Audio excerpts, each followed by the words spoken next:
নমস্কার সকলকে। পার্শ্ব শিক্ষক ঐক্যমঞ্চের পক্ষ থেকে সকলকে সংগ্রামী অভিনন্দন জানাই।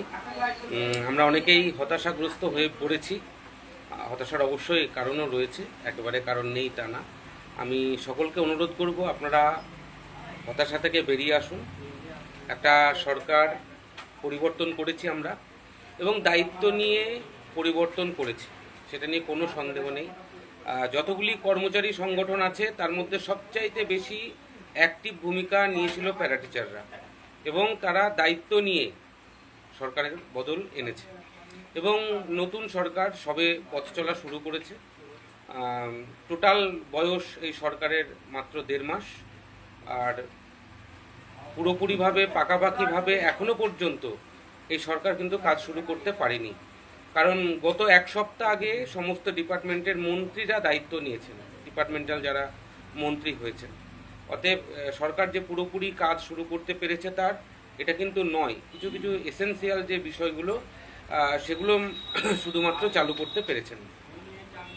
আগামীতে নিশ্চয়ই এই সমস্যা কাটিয়ে উঠবেন। একটা হ্যাপাজার্ড পরিস্থিতি সব দপ্তরেই চলছে, সব জায়গাতেই চলছে। তার মধ্যেই এই বাজেটটা হয়েছে, বাজেটটা করতে হয়েছে, কারণ এটা একটা অবশ্যম্ভাবী বিষয়। সেখান থেকে একটা বাজেট হয়েছে, যে বাজেটটা 8 মাস চলবে বলে আমরা জানতে পারছি, এবং পরবর্তী বাজেট জানুয়ারিতে হওয়ার কথা ইতিমধ্যেই মাননীয় মুখ্যমন্ত্রী তিনি ঘোষণা করে দিয়েছেন। অতএব সেই পর্যন্ত চলবে বা মার্চ মাস অবধি চলবে।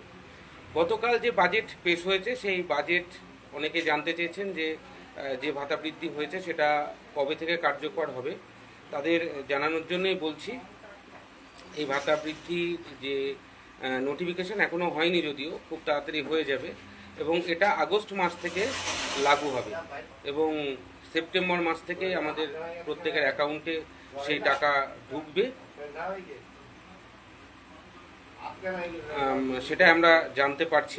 নোটিফিকেশনটা হলে পরে সেটা আরও বেশি একদম ক্লিয়ার হয়ে যাবে, আমাদের কাছে পরিষ্কার হয়ে যাবে। আমরা সে পর্যন্ত অবশ্যই অপেক্ষা করব। আর একটা বিষয় যেটা আমাদের সকলেরই জানা উচিত, যে সমগ্র শিক্ষা অভিযানের শুধুমাত্র আমাদেরই কিন্তু এই ভাতা বৃদ্ধি হয়েছে। অন্য যারা রয়েছে অফিস স্টাফ থেকে শুরু করে এমএসকে, এসএসকে, শিক্ষাবন্ধু, শিক্ষামিত্র, ভোকেশনাল স্টাফ, কারোর কিন্তু হয়নি। অতএব সরকারের মনে আমরা আছি। আমি যেটা বলেছিলাম যে মাননীয় মুখ্যমন্ত্রীর হৃদয়ে আমরা আছি, একদমই তাই। পরবর্তীতে তিনি বাজেট অধিবেশন শেষে এবং বিধানসভার অধিবেশন শেষ করে তিনি যে সাংবাদিক বৈঠক করেছেন, সেখানে আমাদের কথা তিনি আবারও উল্লেখ করেছেন, এবং পার্টিকুলার প্যারা টিচারদের কথাই বলেছেন। এবং অন্যান্য স্টেটে কি আছে না আছে সেটা দেখতে অবশ্যই সময় লাগবে। একেবারে যে তড়িঘড়ি সবটা হয়ে যাবে এরকমটি আমরাও মনে করছি না। তবে আমাদেরকে চাইলে আমরা অবশ্যই দিতে পারতাম, আমরা নির্দিষ্ট জায়গায় একটা দিয়েওছি। তো যাই হোক, সেটা হয়তো হাতে পৌঁছায়নি, বা যাই হোক তাদের পরিকল্পনা কিছু একটা আছে। তো আমরা সেটার দিকে নজর রাখছি। আমরা চেয়েছিলাম যে একটা পে স্কেল অন্ততপক্ষে সরকার তৈরি করে দেবে, অথবা যদি ভাতায় বৃদ্ধি করতে হয় সেটা যেন একটা সম্মানজনক জায়গায় যায়, অন্ততপক্ষে 30-এর কাছাকাছি বা 30-এর উপরে যায়, আমরা এরকমই আশা করেছিলাম। না, এমনটি নয় যে সরকার 20,000 দিতে চেয়েছিল, আমরা 5,000 নিয়েছি। অতটা আহাম্মক আমরা নই। আমরা পার্শ্ব শিক্ষকরা মরে বেঁচে আছি, সম্মানের দিক থেকেও যেমন মরে বেঁচে আছি, অর্থনৈতিক দিক থেকেও কিন্তু আমরা মরে বেঁচে আছি। অতএব আমরা সকলেই বাঁচতে চাই, আর সেই বাঁচার বা বাঁচানোর যে কাজটা করতে পারে সেটা হচ্ছে পশ্চিমবঙ্গ সরকার। এবং এই পশ্চিমবঙ্গ সরকার, তার যে মুখ্যমন্ত্রী, সেই মুখ্যমন্ত্রী আমাদের আন্দোলনের একজন সাথী। আমরা বিগত আন্দোলনে তাকে আমরা সম্পূর্ণরূপে পাশে পেয়েছিলাম, তার সহযোগিতা পেয়েছিলাম সম্পূর্ণরূপে, সেটা আপনারা জানেন। অতএব তিনিও আমাদের আন্দোলনের একজন শরিক, একজন অংশীদার। তাই তিনি আমাদের কথা ভুলে যাবেন এটা হতে পারে না, এটা আমি আপনাদেরকে আগেই বলেছিলাম। তো তিনি ভুলেননি, হয়তো আমাদের আশা পূরণ করতে পারেননি। তো দেখা যাক, আরও সময় আমরা দেবো। হ্যাঁ, সেটা অবশ্যই 5 বছর নয়, আপনারা যেটা ভাবছেন সেটা নয়, সেটা 5 মাস হতে পারে বড়জোর, তার বেশি নয়। আর ঠিক সে কারণে আমরা এই সরকারের বিরোধিতা করার কোনো জায়গা নেই, এখনো পর্যন্ত সেই পরিস্থিতি তৈরি হয়নি। আর বিরোধিতা করবই বা কেন? 1.5 মাসের সরকার 5,000 টাকা ভাতা বৃদ্ধি করেছে, হয়তো দেখুন 5,000 টাকা বৃদ্ধিটা কিন্তু খুব ছোটোখাটো বিষয় নয়, কিন্তু সমস্যা যেটা হয়েছে সেটা হচ্ছে আমাদের ভাতাটা এতটাই কম যে তার উপরে 5,000, 10,000, 7,000 এরকম যদি জুড়ে দেন, সেই অ্যামাউন্টটা খুব ভালো হয় না। ঠিক সে কারণেই কিন্তু আমাদের অত্যন্ত সম্মানে লাগছে, আমাদের গায়ে লাগছে, এবং আমাদের সত্যি সত্যি আমরা খুশি হতে পারিনি। যদি এটা 25 বা 30,000 হয়ে থাকতো, আসলে 15 বছরে তো আমাদের কিছুই হয়নি, অ্যাকচুয়ালি 23 বছরেই আমাদের কিছু হয়নি, বা 22 বছরেই আমাদের কিছু হয়নি, কোনো সরকারই আমাদের সেই অর্থে আমাদের পাশে দাঁড়ায়নি। যদি পূর্ববর্তী সরকারগুলো একটু একটু করে এগিয়ে নিয়ে রাখতো, তাহলে এই 5,000 টাকাটা যোগ হলে পরে কিন্তু অনেকটাই হতো, সেটা অনেকটা পার্সেন্টেজেও আসতো, অনেকটাই আমাদের মনে হতো।